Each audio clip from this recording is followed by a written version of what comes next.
Une importante quantité de chanvre indien découverte, des actes de cybercriminalité repérés et un réseau de contrefaçon des boissons industrielles démantelés. Une énième séance de la CAD, la conférence administrative du département du Mono, s'est encore tenue à la préfecture de Lokossa ce jeudi 19 décembre 2024. Au cours de la séance à laquelle a pris part le DDPR, le directeur départemental de la police républicaine ainsi que tous les membres de la CAD, le plan de couverture sécuritaire de la police républicaine en cette fin d'année a été dévoilé. En vue de garantir aux populations une fin d'année calme et paisible, assurer la sécurité des personnes et des biens et leur libre circulation dans le département du Mono, je veux anticiper sur les événements à partir des renseignements opérationnels précis et mettre en place un dispositif de maillage du département permettant, le cas échéant,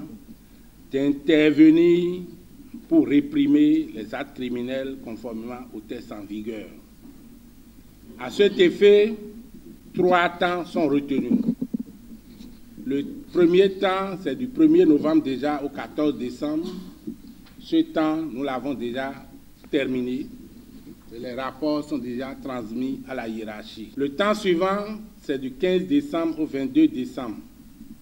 Nous aurons à occuper les points de passage obligés dans chaque zone et assurer les contrôles dans toutes les communes du département du Mono en sécurisant aussi les différents corridors. Le temps d'effort, c'est du 23 décembre 2024 au 2 janvier 2025. Nous aurons à renforcer les contrôles par des fouilles systématiques des parties de cache d'armes ou autres sur les engins à 2 roues, à 4 roues, palper les occupants, démanteler les ghettos sur l'ensemble du territoire du département. Et enfin, le dernier temps, c'est du 3 janvier au 15 janvier 2025. Nous aurons à alléger le dispositif, nous réorganiser en mesure de poursuivre les missions traditionnelles de la police républicaine.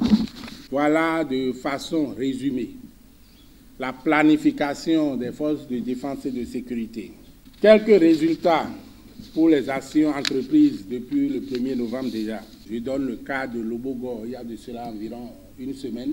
Nous avons interpellé à Kpenou, par exemple, le 15 novembre, un monsieur avec 6 colis de chanvre indien pesant 3,6 kg.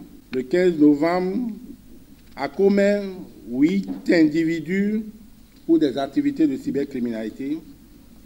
Des interpellations d'individus, 3 individus pour faux médicaments d'une quantité d'une tonne, 2 kg le 19 novembre 2024 dans la commune de Grand Popo. Les actions de la police républicaine seront donc intensives du 15 décembre 2024 au 15 janvier 2025. Les propos du DDPR ont été renchéris par Arnaud Agon, le secrétaire général de la préfecture, qui a su mettre à découvert les dispositions prises par le corps préfectoral pour permettre aux populations de fêter dans des conditions idoines. Il a également abordé des sujets liés à la gestion des crédits perçus à la trésorerie départementale au profit des projets à mettre en œuvre dans les communes du Mono. Nous avons échangé sur les questions sécuritaires. Comme vous le savez, nous sommes à la fin de l'année et il est de bon ton que nos paisibles populations puissent passer les moments de fête dans la paix et dans la quiétude. Dans ce cadre, nous avons instruit le DDPR à l'effet de nous présenter une communication sur les dispositions sécuritaires qui ont été prises pour assurer la sécurité des personnes et des biens au niveau de notre juridiction administrative. Au-delà de ces mesures, nous avons constaté que des contrôles sont donc multipliés pour mettre hors d'état de nuire les personnes qui sont dans la logique de troubler les paisibles populations. La veille sécuritaire est non seulement assurée par les forces de sécurité et de défense, mais aussi par les autorités politico-administratives et les populations. En ce qui concerne le deuxième point, nous avons mis l'accent sur le niveau de consommation de nos crédits délégués au troisième trimestre.